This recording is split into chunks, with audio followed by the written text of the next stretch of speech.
வணக்கம் and welcome to cinema matrix. இந்த வீடியோல எத பத்தி பார்க்க போறோம் அப்டின்னா, அருண் வந்து ராணவ் கிட்ட டைட்டில எய்ம் பண்ணணும் அப்டின்ற ஒரு தாட்லாம் வந்து எனக்கு இல்ல. அத எய்ம் பண்ணி நான் போல அப்டின்ற மாரி சொல்றாரு.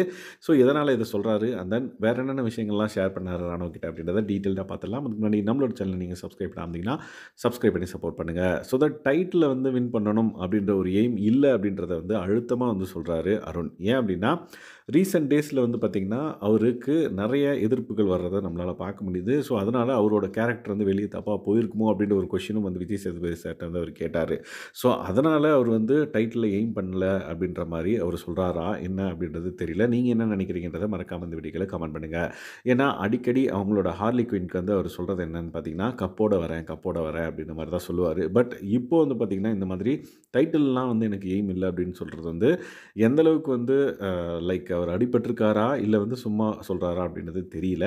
லெட்ஸ் வெயிட் அண்ட் வாட்ச் அவர் எத நோக்கி பயணம் பண்றாரு அப்படின்னு சொல்லிட்டு. அண்ட் தென் இன்னொரு விஷயமும் வந்து சொல்லியிருப்பாரு. என்னன்னு பார்த்தீங்கன்னா, நம்ம வந்து ஒரு வாரியர் மாரி. ஸோ தட் எதுக்குமே வந்து கிவ் அப் பண்ணக்கூடாது. ஸோ அப்கமிங் வீக்ஸ எப்படி நம்ம வந்து கடக்கணும் அப்படின்றத தான் வந்து பார்க்கணும். அதுவும் வந்து கிவ் அப் பண்ணாம நம்ம வந்து மூவ் ஆன் ஆகணும் அப்படின்றத வந்து அவர் சொல்றாரு. ஸோ அவருக்கு அவரே அட்வைஸ் பண்ணிக்கிறாரா என்னன்னு தெரியல.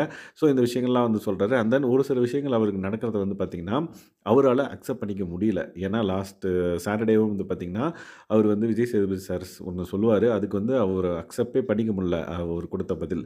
ஸோ தான் புடிச்ச முயலுக்கு 3 கால் தான் அப்படின்ற மாரி கடைசி வரையும் பேசிக்கிட்டே இருந்தாரு. இப்பயும் வந்து ஜெஃப்ரிக்கு நாமினேஷன் ஃப்ரீ பாஸ். அப்ப நான் அவருக்கு வோட் பண்ணதுக்கு முக்கியமான காரணம் வந்து, எல்லாரும் லைக் ஒரு வோட்டிங்ஸ் வந்து வாங்கியிருக்காங்க. ஸோ இது வந்து லைக் மெஜாரிட்டி பேஸ் பண்ணி தான் போது அப்படின்ற பட்சத்தில, ஜெஃப்ரி வந்தா நல்லாயிருக்கும் அப்படின்ற ஒரு எண்ணத்தில தான் நான் வந்து அவருக்கு நாமினேஷன் ஃப்ரீ பாஸ்க்காக நான் வோட் பண்ணனே தவிர்த்து, அவர வந்து வீக்கா காமிக்கணும் அப்படின்றதுக்காகலாம் வந்து நான் வந்து வோட் பண்ணல அப்படின்றத வந்து மறுபடியும் இங்க பதிவு பண்றாரு.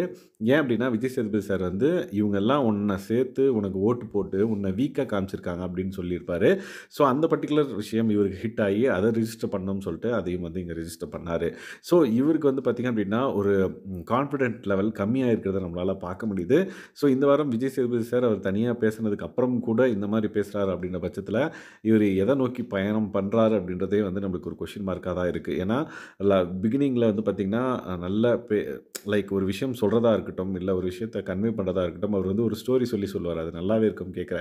பட் லாஸ்ட் ஃபியூ டேஸ்ல வந்து பார்த்தீங்கன்னா, ப்ரோவோக்கிங் அப்படின்ற ஒரு விஷயத்திலேயே வந்து அவர் மாட்டிக்கிட்டு, லைக் அவரோட பாதையிலிருந்து விலகி போயிட்டாரா என்னன்னு தெரியல. ஸோ அப்கமிங் டேஸ்ல அவரோட கேம் எப்படி இருக்கு அப்படின்றத நம்ம பொறுத்து இருந்து பார்க்கலாம். ஸோ இந்த மாதிரியான பிக் பாஸ் அப்டேட்ஸ நீங்க தெரிஞ்சுக்கணும் அப்படின்னா, நம்மளோட சேனல சப்ஸ்கிரைப் பண்ணாம இருந்தீங்கன்னா, சப்ஸ்கிரைப் பண்ணி சப்போர்ட் பண்ணுங்க. Thanks guys.